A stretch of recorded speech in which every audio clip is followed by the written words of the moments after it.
ఎగ్జామ్కి పోతుంటారు. ఎగ్జామ్కి పోయే ముందే ఫస్ట్ డే నుండే ఇట్లా భయపడుతూ వెళ్తారు. ఏం చేయాలి అసలు ఎట్లా రాయాలి, పోగానే ఎట్లుంటుంది, టీచర్లు భయపెడతారేమో అట్లా భయపడుతుంటారు. వాళ్ళకి ఏం చెప్తారు మీరు? టీచర్సే విద్యార్థుల లోపల పూర్తి స్థాయి ధైర్యాన్ని, ఆత్మస్థైర్యాన్ని కల్పించాల్సినటువంటి అవసరం ఉంది విద్యార్థుల లోపల. అంతేకాకుండా ఈ విద్యార్థులు ఇప్పుడు పిల్లలకి అంటే ఎగ్జామ్ హాల్కి వెళ్ళగానే చేయాల్సిన పనేంది, చేయకూడని పనేంది? విద్యార్థి చేయాల్సినటువంటి పని ఏమిటంటే కేవలం దాన్ని సరిచూసుకోవడం మాత్రమే. అందులో ఉన్నటువంటి పర్టికులర్స్ అన్ని సరిచూసుకోవాలి. ఆ సరిచూసుకున్న తర్వాత ఏదైనా ఖచ్చితంగా క్లాస్లో నేనే ఫస్ట్ రావాలి, ఖచ్చితంగా 10 రావాలి అంతే అనుకునే వాళ్ళు ఉంటారు. వాళ్ళు ఎట్లా స్కోర్ చేయొచ్చు? కొద్దిగా ఆలోచించి రాయగలిగేటటువంటి ప్రశ్నలు కూడా ఇస్తారు. అలాంటి ప్రశ్నలపైన విద్యార్థులు. అందరికీ నమస్తే. ఇంగ్లీష్ అనగానే 10th క్లాస్ పిల్లలు, స్కూల్ పిల్లలు అందరూ ఎంత భయపడతారో మనకు తెలుసు. అయితే మనకు ఇంగ్లీష్ అంటే అసలు భయం లేకుండా 10th క్లాస్ ఎగ్జామ్స్ ఎట్లా రాయాలో మనతో పాటు ఒక సార్ ఉన్నారు. ఆ sir Bhuvanagiri school of excellence principal, 30 ఏళ్ళుగా టీచర్ కూడా చేశారు. అది మెయిన్గా ఇంగ్లీష్ టీచర్.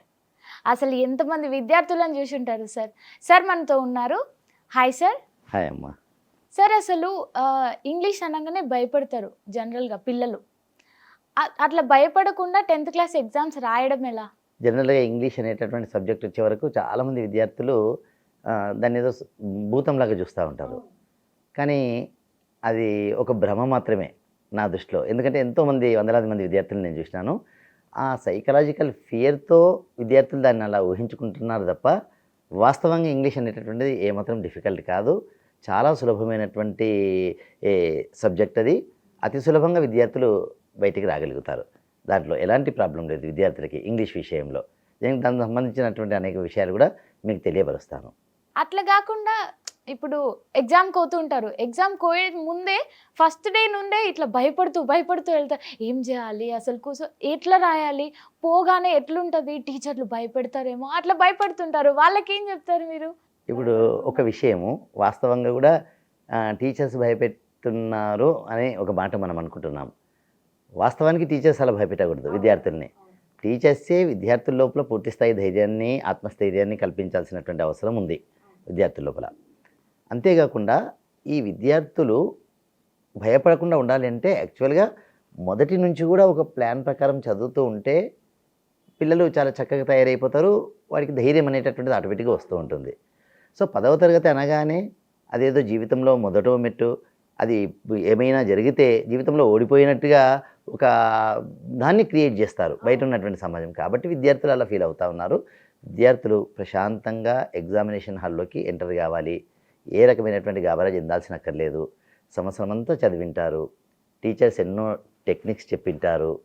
వాళ్ళ మార్గదర్శనంలో చదివింటారు. కాబట్టి సో హ్యాపీగా ఎగ్జామినేషన్లోకి ప్రశాంతమైనటువంటి మనసుతో ఎంటర్ కావాలి విద్యార్థి. మొట్టమొదటిగా లోపలికి ఎంటర్ అయిన తర్వాత కూడా భయపడాల్సిన అక్కర్లేదు. ఎందుకంటే అక్కడ ఉండే వాళ్ళందరూ కూడా తనతో చదువుకున్నటువంటి విద్యార్థులే అక్కడ ఉండేటటువంటి వాళ్ళు. కాబట్టి భయపడకుండా నిర్మలమైనటువంటి మనసుతో ప్రశాంతంగా లోపలికి వెళ్తే తాను క్వశ్చన్ పేపర్ని అతి సులభంగా రాయడానికి అవకాశం ఉంటుంది. ఇప్పుడు పిల్లలకి అంటే ఎగ్జామ్ హాల్కి వెళ్ళగానే చేయాల్సిన పనేంది, చేయకూడని పనేంది? అయితే ఇప్పుడు ఎట్లా అయిపోయిందమ్మా అంటే గతంలో మాదిరి కాకుండా ఈ మధ్యకాలంలో ఓఎంఆర్ షీట్ వస్తుంది. అంటే వారికి ఇన్విజిలేటర్ ఓఎంఆర్ షీట్స్ ఇస్తారు. అంటే వారి ఫోటో, వారి హాల్ టికెట్ నెంబర్, వాళ్ళ పర్టికులర్స్ మొత్తం ప్రింట్ అయి ఉంటాయి. విద్యార్థి చేయాల్సినటువంటి పని ఏమిటంటే కేవలం దాన్ని సరిచూసుకోవడం మాత్రమే. అందులో ఉన్నటువంటి పర్టికులర్స్ అన్ని సరిచూసుకోవాలి. ఆ సరిచూసుకున్న తర్వాత ఏదైనా మిస్టేక్ ఉంటే ఇన్విజిలేటర్ దృష్టికి తీసుకెళ్ళాలి. ఏ మిస్టేక్ లేకపోతే ప్రాబ్లం ఏం లేదు. విద్యార్థి తనకు తానుగా ఏ హాల్ టికెట్ నెంబర్ వేయాల్సిన పని కానీ, పేరు రాయాల్సిన పని కానీ, ఇంకేదైనా మెన్షన్ చేయాల్సిన పని కానీ ఏదీ ఉండదు.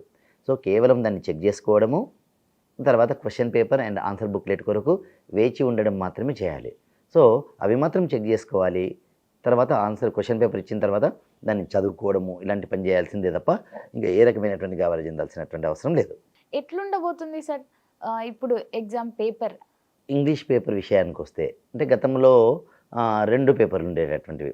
గత సంవత్సరం నుంచి దీన్ని ఒక పేపర్గా కుదించడం జరిగింది. ఇప్పుడు దాన్ని డిస్కస్ చేయబోయే ముందు ఒక ముఖ్యమైన విషయాన్ని మనం మాట్లాడుకోవాలి. ఇప్పుడు ప్రస్తుతం ఉన్నటువంటి విద్యా విధానము CCE మోడల్లో విద్యా విధానం జరుగుతూ ఉంది. సిసిఈ అంటే కంటిన్యూస్ అండ్ కాంప్రహెన్సివ్ ఎవాల్యుయేషన్ అంటాం. అంటే నిరంతరమైనటువంటి సమగ్ర మూల్యాంకనము అని అంటాం దాన్ని. అంటే గతంలో విద్యార్థి చదివిన తర్వాత సంవత్సరం చివరిలో మనం ఏదైతే పరీక్ష పెడతామో దాని ద్వారా మనము అతని యొక్క ఎబిలిటీని మనం పరీక్షించేవాళ్ళం. కానీ ఇప్పుడు అలా కాదు. నిరంతరం కూడా ప్రతిరోజు క్లాస్ రూమ్లో విద్యార్థి యొక్క ప్రవర్తన దగ్గర నుంచి అతని దగ్గర నుంచి వచ్చేటటువంటి అవుట్పుట్ దగ్గర నుంచి మనం పరిగణలోకి తీసుకోవాలి. అంటే ఈ విద్యా విధానంలో ఎలా ఉంటుంది అంటే ఎఫ్ఏస్ ఫార్మేటివ్ అసెస్మెంట్స్ అని ఉంటాయి. సంవత్సరంలో 4 ఉంటాయి, ఒక్కొక్కటి 20 మార్కులు ఫార్మేటివ్ అసెస్మెంట్స్. సంవత్సరంలో 2 సమ్మేటివ్ అసెస్మెంట్స్ ఉంటాయి, summative 1 and summative 2. Summative assessment 1, summative assessment 2 అని ఉంటాయి. అయితే ఈ యాన్యువల్ ఎగ్జామ్ కేవలం 80 మార్కులకు మాత్రమే పేపర్ ఉంటుంది. గతంలో మాదిరి 100 మార్కులకు కాదు, 80 మార్కులకు మాత్రమే పేపర్ ఉంటుంది. ఫార్మేటివ్ అసెస్మెంట్స్లో అబ్బాయి స్కోర్ చేసినటువంటి మార్కులని 20 మార్కులకు కుదించి ఆ 20 మార్కులను తీసుకుంటాం. ఇది 80 మార్కులు. మొత్తము 100 మార్కులకు క్యాలిక్యులేట్ చేస్తాం. చేసి అబ్బాయికి మనం గ్రేడింగ్ ఇస్తాం. సో ఆ 20 మార్కులు సంవత్సరం అంతా జరిగేటటువంటి ఫార్మేటివ్ అసెస్మెంట్స్. ఆ ఫార్మేటివ్ అసెస్మెంట్స్లో కూడా ఒక నిమిషం మనం దాన్ని కూడా డిస్కస్ చేసుకోవాలి. ఫార్మేటివ్ అసెస్మెంట్లో ఒక 4 టూల్స్ ఉంటాయమ్మా. 4 టూల్స్. అవి ఏమిటి అంటే read and reflection, written work, project work and slip test. ఈ 4 అంశాలు ఉంటాయి. ఒక్కొక్కటి 5 మార్కులు. ఈ 4ంటికి కలిపి 20 మార్కులు ఉంటాయి. సో వీటి ద్వారా విద్యార్థిని పూర్తి స్థాయిలో మనం ఎవాల్యుయేట్ చేయొచ్చు. అది నిరంతరంగా జరిగే ప్రక్రియ కాబట్టి దీన్ని కంటిన్యూస్ అండ్ కాంప్రహెన్సివ్ ఎవాల్యుయేషన్ అని అంటాం మనం. సో అలా సంవత్సరంలో ఉండేటటువంటి 4 ఎఫ్ఏఎస్ యొక్క యావరేజ్ తీసుకొని అవి 20 మార్కులు, ఇప్పుడు 80 మార్కులు. మనం ఈ రకంగా మనం 100 మార్కులకు ఇంగ్లీష్ పేపర్ని తీసుకుంటాం. ఇంగ్లీష్ పేపర్లో కూడా మనం ఒకసారి చూస్తే దాంట్లో 2 భాగాలు ఉంటాయి ఇంగ్లీష్ పేపర్లో ఇప్పుడు ఉండేటటువంటి 80 మార్కుల్లో. ఒకటి పార్ట్ ఏ అంటాం, పార్ట్ బి అంటాం. ఈ పార్ట్ ఏ 60 మార్కులకు ఉంటుంది, పార్ట్ బి 20 మార్కులకు ఉంటుంది. ఈ రకంగా పేపర్ ఉంటుంది. సార్ ఇంత పెద్ద పేపర్ చెప్పారు. కొంతమందికి కష్టంగా ఉంటుంది, అసలు చదవడం అంటేనే కష్టంగా ఉంటుంది. వాళ్ళు ఎట్లా స్కోర్ చేయొచ్చు అంటే అట్లీస్ట్ పాస్ మార్క్స్ వరకు వెళ్ళొచ్చు అనుకునే వాళ్ళు కొంతమంది ఉంటారు, పిల్లలు భయపడుతూ. వాళ్ళు ఎట్లా స్కోర్ చేయొచ్చు?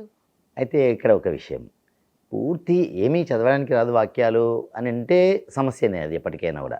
కానీ ఒక విద్యార్థి 1వ తరగతి నుంచి 10వ తరగతి వరకు వచ్చిండు అంటే ఖచ్చితంగా he will be able to read sentences. చదవగలుగుతాడు, అవగాహన కూడా చేసుకోగలుగుతాడు. అలాంటి స్థాయిలోనే విద్యార్థులు ఉంటారు. అయితే ఇక్కడ చాలా ముఖ్యమైనటువంటి పాయింట్ నేను ఒకటి చెప్పదలిచినాను విద్యార్థులందరికీ కూడా. ఏంటంటే గతంలో ఉన్నదానికన్నా ఇప్పుడు ఉన్నటువంటి విద్యా విధానంలో ఫెయిల్యూర్స్ అనేటటువంటి విషయమే రాదు నా ఉద్దేశంలో. ఎందుకు అంటే క్వశ్చన్ పేపర్లోనే 50% ఆన్సర్స్ అందులోనే ఉంటాయి. చాలా సులభమైనటువంటి టెక్నిక్ అది. క్వశ్చన్ పేపర్ని జాగ్రత్తగా పిల్లవాడు చదివితే అతడు 50% ఆన్సర్స్ చేయగలుగుతాడు. ఇంకొక 25 మార్క్స్ అయితే పారాగ్రాఫ్ చదివితే దాంట్లోనే ఆన్సర్స్ ఉంటాయి. దాంట్లోంచి ఆన్సర్ తీసి ఇక్కడ క్వశ్చన్కి అనుకూలమైనటువంటి ఆన్సర్ రాస్తే విద్యార్థికి 25 నుంచి 30 మార్కులు వస్తాయి. పేపర్ పాస్ కావడానికి 28 మార్కులే.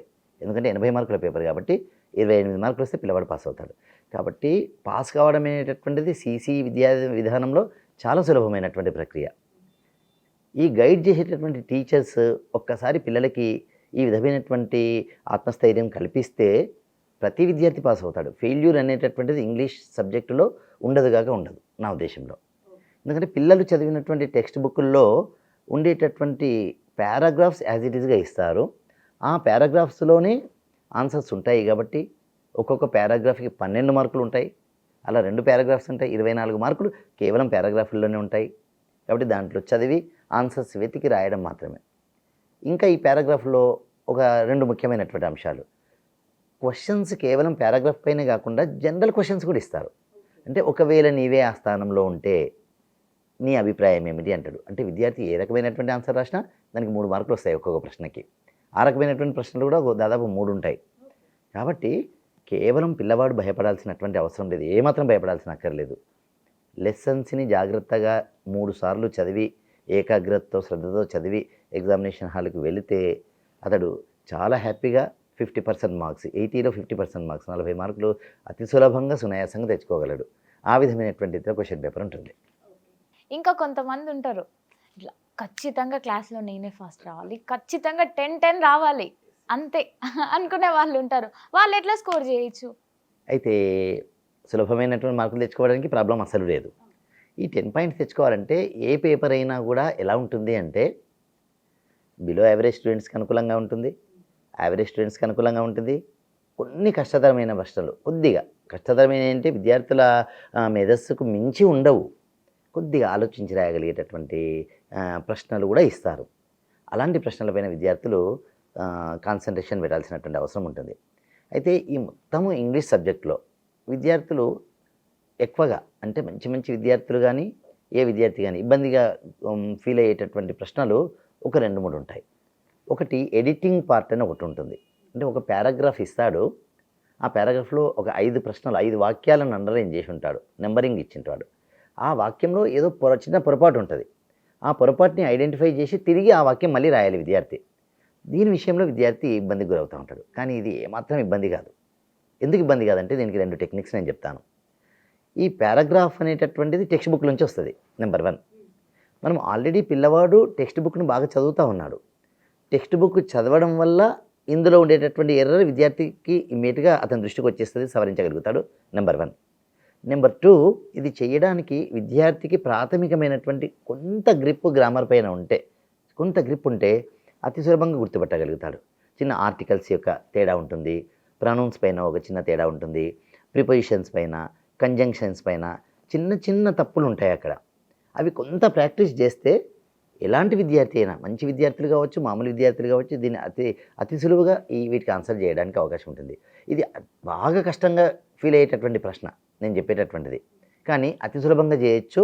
ఎప్పుడు అంటే కేవలం లెసన్ చదివితే చాలు చేయగలుగుతాడు, లేదా ప్రాథమిక అంశాలపైన కొద్దిగా పట్టు ఉంటే చాలు చేయగలుగుతాడు. పిల్లలకి ఆ రీతిలో అది అందించాలి.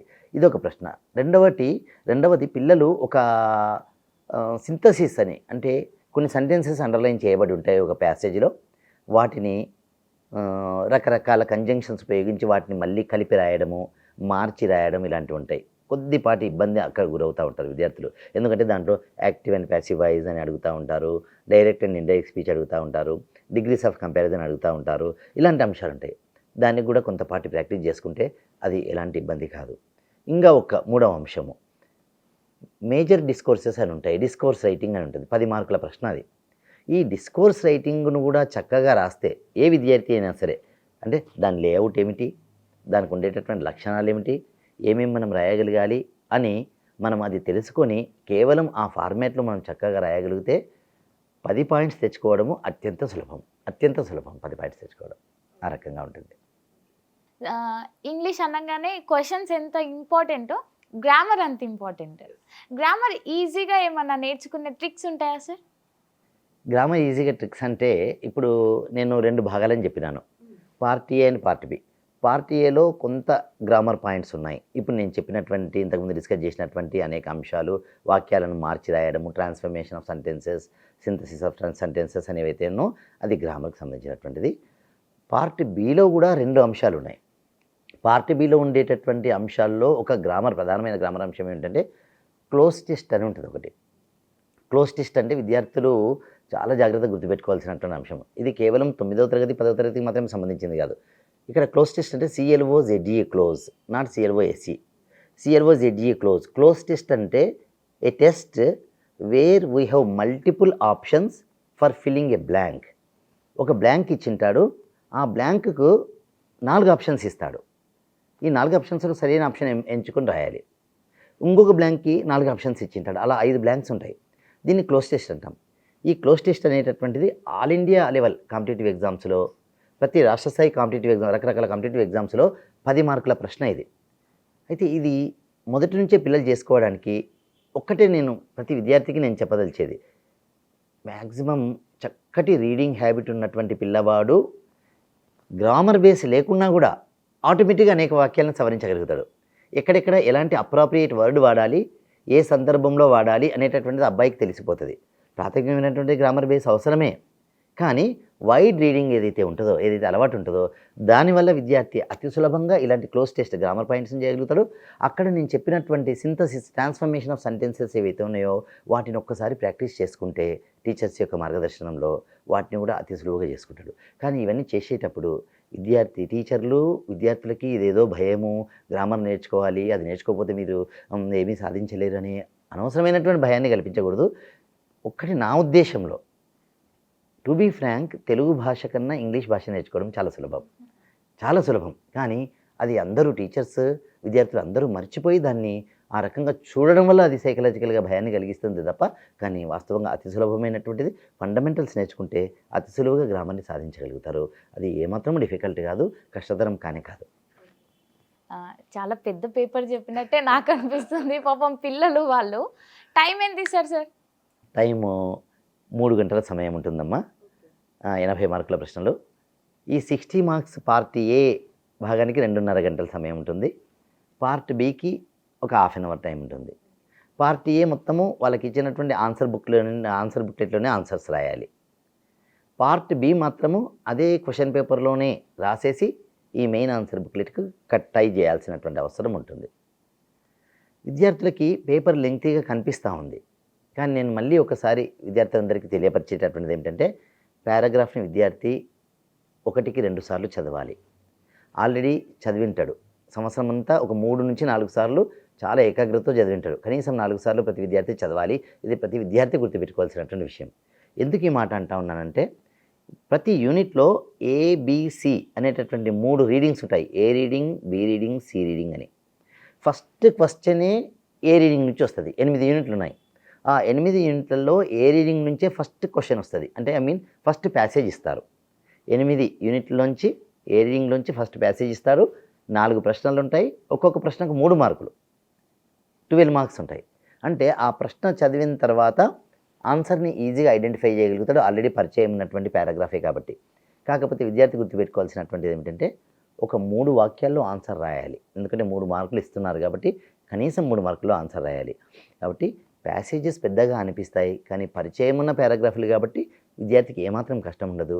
అతి సులభంగా దాంట్లోంచి ఆన్సర్ను రాబట్టి రాయగలుగుతాడు. 3 ప్రశ్నలేమో ప్యాసేజ్ పైన ఉంటాయి. ఒక్క ప్రశ్న జనరల్గా ఉంటుంది, దానికి ఆన్సర్ విద్యార్థి రాయగలుగుతాడు. 2 ప్యాసేజీల్లో ఒకటోదేమో ఏ రీడింగ్ నుంచి వస్తుంది, రెండవ passage B and C readings, ఆ 8 బి అండ్ సి రీడింగ్స్ నుంచి వస్తాయి. కాబట్టి వాటిలోంచి వస్తాయి కాబట్టి విద్యార్థులకు బాగా అక్వెంటెన్స్ ఉంటుంది, వాటితో పరిచయం ఉన్నటువంటి ప్యాసేజెస్ కాబట్టి చాలా సులభంగా ఆన్సర్స్ రాయగలుగుతారు. ఏ రకమైనటువంటి ఇబ్బంది ఉండదు. ఇంకొక ప్రశ్న, చాలా సులభమైన ప్రశ్న చేర్చినారు ఈ మధ్యకాలంలో. ఏంటంటే అది స్టడీ స్కిల్స్. అంటే ఒక పై చార్ట్ కానీ, ఒక టేబుల్ కానీ, ఒక ట్రీ డయాగ్రామ్ కానీ, ఇలాంటి టేబుల్స్ ఇచ్చేసి అతి సులభమైనటువంటి ప్రశ్నలు ఆ పారాగ్రాఫ్ పైన అడిగితే ఎలాంటి విద్యార్థి అయినా ఆన్సర్ చేయగలుగుతాడు. ఆ టేబుల్లో ఏదో ఒక విషయం గురించి, మ్యూజికల్ ఇన్స్ట్రుమెంట్స్ అనేటటువంటి అంశం గురించి ఇచ్చింటాడు. మ్యూజికల్ ఇన్స్ట్రుమెంట్స్, వాటి యొక్క మేజర్ కేటగిరీస్, సబ్ కేటగిరీస్ అని ఇచ్చింటాడు అనుకోండి. ఫస్ట్ క్వశ్చన్ ఏమనిస్తారంటే, what is the passage about అంటాడు. దేని గురించి ఉంది? It is about the different kinds of musical instruments అని రాసేస్తాడు పిల్లవాడు. ఎందుకంటే అక్కడే మెన్షన్ చేయబడింది, కళ్ళ ముందల్నే ఆన్సర్స్ ఉంటాయి. కాబట్టి విద్యార్థి క్వశ్చన్ పేపర్ను చూసి భయపడాల్సినటువంటి అవసరం ఏమాత్రమూ లేదు. చాలా ఆన్సర్స్ అక్కడే ఉంటాయి కాబట్టి. సో డిస్కోర్స్ అని అంటున్నాను నేను, పెద్ద పెద్ద ఆన్సర్స్ రాసేది ఉంటాయి 10 మార్కుల ప్రశ్నలు. అవి కూడా టెక్స్ట్ బుక్లోంచే తీసుకొని ఇస్తారు. ఒక టెక్స్ట్ బుక్లోంచి ఇస్తారు, ఒక టెక్స్ట్ బుక్లో లేనటువంటిది ఇస్తారు. ఈ రెండింటిలో ఏదో ఒక ఆన్సర్ రాస్తే చాలు. ఆ రకమైనటువంటి రీతిలో క్వశ్చన్ పేపర్ ఉంటుంది. కాబట్టి విద్యార్థులు ఎక్కడ కూడా కాంప్రహెన్షన్ ప్యాసేజ్ రాసేటప్పుడు భయపడాల్సిన అక్కర్లేదు. ఎందుకంటే పారాగ్రాఫ్ని 1కి 2 సార్లు చదివి అక్కడ ఆన్సర్స్ రాస్తే సరిపోతుంది. స్టడీ టేబుల్ని, ఆ స్టడీ స్కిల్స్ని అక్కడ ఇచ్చినటువంటి టేబుల్ లేదా పై డయాగ్రామ్ చదివి దానికి ఆన్సర్ చేస్తే సరిపోతుంది. ఒక గ్రామర్ విషయంలో ఆ బేసిక్స్ నేర్చుకున్నటువంటి నాలెడ్జ్ని ఉపయోగించి చేస్తే సరిపోతుంది. డిస్కోర్సెస్ 2 రకాల డిస్కోర్సెస్ ఉంటాయి. మేజర్ డిస్కోర్స్ 10 మార్క్స్ ఉంటుంది. మైనర్ డిస్కోర్సెస్ 2 ఉంటాయి. మైనర్ డిస్కోర్సెస్ అంటే message, notice, diary, poster, invitation, profile. ఈ 6లోంచి 2 డిస్కోర్సెస్ ఇస్తారు. 5 మార్కులు ఒకటొకటి. అంటే ఏదో ఒక సన్నివేశం ఇచ్చి ఒక నోటీస్ ఇవ్వండి, ఒక ఇన్విటేషన్ తయారు చేయండి, ఒక మెసేజ్ రాయండి, ఒక డైరీ ఎంట్రీ చేయండి అని ఇస్తారు. దానికి చిన్న చిన్న క్యారెక్టరిస్టిక్స్ ఉంటాయి. ఒక హెడ్డింగ్ పెట్టడము, ఒక డేట్ వేయడము, సో సంబోధించడము, కింద సబ్స్క్రిప్షన్ ఎలా ముగిస్తున్నాము, ఇవి రాస్తే 5 మార్కుల్లో 3 మార్కులు పిల్లవాడికి వచ్చేస్తాయి. ఒక 2 మార్కులు అతడు రాసేటటువంటి మిగతా అంశం పైన ఆధారపడి ఉంటాయి. సో ఈ మైనర్ డిస్కోర్సెస్ ఒక 10 మార్కులు ఉంటాయి, 5+5. మేజర్ డిస్కోర్స్ 10 మార్క్స్ ఉంటాయి. ఈ మేజర్ డిస్కోర్స్ ఆల్రెడీ పుస్తకం అంతా చదివింటాడు కాబట్టి ఇది కూడా అతి సులువుగా చేయగలుగుతాడు. ఏ రకమైనటువంటి ప్రాబ్లం విద్యార్థికి ఉండదు. పార్ట్ ఏలో ముఖ్యంగా. పార్ట్ బి విషయానికి వస్తే ఒక్క అన్సీన్ పోయం అని ఒకటి వస్తుందమ్మా. విద్యార్థులు చూడనటువంటిది అది. పాపం వాళ్ళు చూడరు, కాకపోతే ఆ విషయంలో ఏదో భయపడతారు. కానీ ఆ పోయంని 2 సార్లు చదివి క్వశ్చన్ చదవగానే ఆ పోయంలో ఆన్సర్ కనిపిస్తూనే ఉంటుంది. కాబట్టి మొట్టమొదటి విద్యార్థిని భయం వదిలిపెట్టాలి. ఒక సైకలాజికల్ ఫ్యాక్టర్ చెప్తాను విద్యార్థులందరికీ ఈ విషయంలో నేను. ఎప్పుడైతే ఎగ్జామినేషన్ హాల్లో మనం భయపడతామో, విద్యార్థులుగా మనం భయపడతామో, అప్పుడు రాయబోయేది కూడా మనం రాయలేం, కష్టం. కానీ భయపడకుండా ప్రశాంతంగా చదివి ఆలోచిస్తామో, రాయలేనటువంటిది కూడా విద్యార్థి రాయగలుగుతాడు. ఇది చాలా ముఖ్యమైనటువంటి పాయింట్.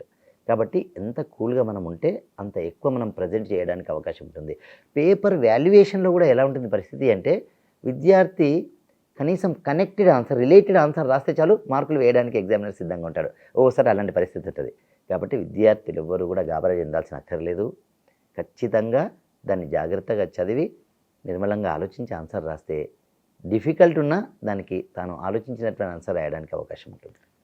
ఆ రకంగా చేయాలి. కొంతమంది ఎగ్జామ్ హాల్లో ఎంటర్ అవ్వడానికి ఏమేమి తీసుకెళ్ళాలి అంటే, ఎన్ని పెన్నులు పెట్టుకోవాలి, ఏ పెన్ పెట్టుకోవాలి, అయ్యో ఇది రెడ్డా ఇది బ్లాక్ అని ఇట్లా భయపడుతూ ఉంటారు. ఏమేమి తీసుకోవాలి సార్ అసలు మెయిన్గా? మొట్టమొదట ఎగ్జామినేషన్ ప్యాడ్, మనకు సంబంధించిన స్టేషనరీ పెన్నులు. ఈ పెన్నులు వాడేటప్పుడు పిల్లలు రకరకాల కలర్ పెన్స్ వాడుతూ ఉంటారు. అయితే red colour and green colour జనరల్గా పిల్లలు వాడొద్దు. ఎందుకంటే రెడ్ కలర్ పెన్తో ఎగ్జామినర్ పేపర్ వాల్యుయేషన్ చేస్తాడు. వాళ్ళు మార్కులు వేసేది రెడ్ పెన్తో. మన క్వశ్చన్ నెంబర్ కూడా మనం వేయాల్సినటువంటి హెడ్డింగ్స్ కానీ క్వశ్చన్ నెంబర్ కానీ రెడ్డింగ్తో కానీ గ్రీనింగ్తో అక్కడ చేస్తూ ఉంటే ఆ మార్కులు ఇవి ఎంత కన్ఫ్యూజన్ క్రియేట్ అవుతుంది. కాబట్టి రెడ్ వాడవద్దు విద్యార్థులు. గ్రీన్ కూడా ఎందుకు వాడరంటే, ఎగ్జామినర్ దిద్దినటువంటి పేపర్లని వీళ్ళపైన అధికారి ఉంటాడు, వాళ్ళు గ్రీన్ పెన్తో చెక్ చేస్తూ ఉంటారు. కాబట్టి ఈ 2 కలర్స్ కాకుండా మిగతా కలర్స్ పెన్నులు వాడచ్చు, ప్రాబ్లం లేదు. పెన్సిల్ ఇలాంటివన్నీ మిగతావి ఉంటాయి. హాల్ టికెట్, చక్కటి ఎగ్జామ్ ప్యాడు, ఈ స్టేషనరీ రెడ్ అండ్ గ్రీన్ కాకుండా మిగతావి వాడచ్చు, విద్యార్థులందరూ వాడచ్చు. చక్కగా వాడి చక్కగా మార్జిన్ పెట్టుకోవడము, నీట్గా రాయడము, చక్కగా మార్జిన్ పెట్టుకోవడము, రాయడమే, నీట్గా రాయడమే. మంచిగా వచ్చినటువంటి వాటిని చక్కగా ముందు రాస్తే ప్రాబ్లమే లేదు. విద్యార్థి కాన్ఫిడెన్స్ లెవెల్స్ ఇంక్రీజ్ అవుతాయి ఆ రకంగా. సో అలాంటివి తీసుకొని పోవాలి విద్యార్థి. తీసుకొని పోయి హ్యాపీగా క్వశ్చన్ పేపర్ను మాత్రం ఇచ్చిన తర్వాత 15 నిమిషాల పాటు హ్యాపీగా దాన్ని చదవాలి. ముందు ఒకటో ప్రశ్న చదవగానే రాలేదు గాబరా చెందాల్సిన అక్కర్లేదు, ప్రశాంతంగా నవ్వుకోవాలి, ఏం పర్వాలేదు, నెక్స్ట్ క్వశ్చన్ వస్తుంది నాకని అనుకోవాలి. ఆ రకంగా ఉండాలి విద్యార్థి. కాబట్టి క్వశ్చన్ పేపర్ 15 నిమిషాలు మొత్తం చదివిన తర్వాత అప్పుడు ఏ ఆన్సర్ చేయాలి, నేను వేటికి ఆన్సర్ చేయాలి అని విద్యార్థి ఆలోచించుకోవాలి. విద్యార్థి అలా ఆలోచించుకొని ముందుకు పోవడానికి ప్రయత్నం చేయాలి. ఒక్కసారి ఎగ్జామ్ హాల్ నుండి, స్కూల్ నుండి బయటికి వస్తే ఇంట్లో నెల రోజుల నుండే స్టార్ట్ అవుతుంది, ఎగ్జామ్స్ ఉన్నాయి, నువ్వు చదవాలి చదవాలి, లేవు చదువు చదువు, ఇట్లా సతాయిస్తూ ఉంటారు. కొంతమంది పేరెంట్స్ ప్రెషర్ పెడుతూ ఉంటారు. అట్లా పెట్టకుండా పేరెంట్స్ ఎట్లా జాగ్రత్త తీసుకోవాలి పిల్లల మీద? నేను ఒక విషయం చెప్తాను. ఫస్ట్ పేరెంట్స్ అందరూ కూడా బయట ఏదో జరుగుతుంది, ఎవరెవరు ఏమో సాధిస్తుండ్రు అని తమ పిల్లల్ని అలా చూడాలని ఎప్పుడూ అనుకోవద్దు. ఒకటి పోలిక అనేటటువంటి చాలా భయంకరమైందమ్మా. విద్యార్థులు అందరూ ఒక విషయాన్ని గుర్తుపెట్టుకోవాలి. చేప నీళ్ళల్లో ఈదగలుగుతుంది, ఆకాశంలో ఎగరలేదు. పక్షి ఆకాశంలో ఎగరగలుగుతుంది, నీళ్ళల్లో ఈదలేదు. ప్రతి విద్యార్థికి ఏదో ఒక విషయంలో యోగ్యత ఉంటుంది, సమర్థత ఉంటుంది.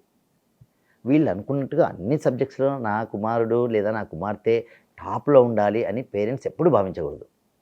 ఎప్పుడూ పక్క వాళ్ళతో, బంధువుల పిల్లలతో ఏ పేరెంట్ పోల్చకూడదు. ఫస్ట్ పేరెంట్స్ యొక్క వైఖరి మార్చుకోవాలి. మార్చుకుంటే చాలా విద్యార్థులకి స్వేచ్ఛ లభిస్తుంది, వాడి మైండ్ ఫ్రీ అయిపోతుంది. మనం అందరము కూడా ఇంట్లో వాళ్ళము, బంధువర్గము, మిగతా స్నేహితులు కల్పించేటటువంటి ఒత్తిడితో పిల్లలు ఎక్కువగా ఇబ్బంది పడుతున్నారు ఈ రోజుల్లో. కాబట్టి ఒక సబ్జెక్ట్, ఓ పిల్లవాడికి మ్యాథమెటిక్స్లో టాప్ ఉండొచ్చు, ఓ పిల్లవాడు తెలుగులో ఉండొచ్చు, ఓ పిల్లవాడు ఇంకో సైన్స్లో ఉండొచ్చు. కాబట్టి అన్నింటిలో నా కొడుకు చాలా టాపే ఉండాలని భావించుకోవద్దు. కాబట్టి 91 మార్క్స్ అబోవ్ వస్తే చాలు 10 పాయింట్స్ వస్తాయి. 91 వస్తే 99 వచ్చిన వాడికి, 100 వచ్చిన వాడికి 10 పాయింట్సే వస్తాయి. 91 వచ్చిన వాడికి కూడా 10 పాయింట్సే వస్తాయి. కాబట్టి అందుకొరకే ఈ గ్రేడింగ్ విధానం పెట్టిండ్రు. ఈ పోలిక ఎక్కువైపోయింది, 91 వస్తే 99 రాలేదు ఎందుకని ఒత్తిడి ఎక్కువవుతుందని ఈ మధ్యకాలంలో 10 పాయింట్స్ 9 పాయింట్స్ అని పెట్టినారు. కాబట్టి విద్యార్థులు ప్రెషర్కు లోను కావద్దు. తల్లిదండ్రులు పిల్లల్ని ఆ రకమైనటువంటి ఒత్తిడి వాళ్ళపైన క్రియేట్ చేయకూడదు. మన అబ్బాయిలో ఏ రకమైనటువంటి సమర్థత ఉందో అది ఆటోమేటిక్గా రాబోయే రోజుల్లో అతని ఇష్టానికి అనుగుణంగా రకరకాల కోర్సులు తీసుకుంటాడు, ఫ్యూచర్ ఎడ్యుకేషన్లో, కెరియర్లో. ఆ రీతిలో ముందుకు పోవడానికి తల్లిదండ్రులందరూ కూడా అలా ప్రోత్సహించాలి. మ్యాథమెటిక్స్ ఇష్టం కాబట్టి అందరూ పక్కవాడి మ్యాథమెటిక్స్ చేస్తుండు, నువ్వు మ్యాథమెటిక్సే చేయాలి, ఎంపీసీనే చేయాలి, వాళ్ళు బైపీసీ తీసుకున్నారు, నువ్వు బైపీసీ తీసుకోవాలి. ఏ రకమైనటువంటి ఫోర్స్ ఏ తల్లిదండ్రి కూడా చేయకూడదు.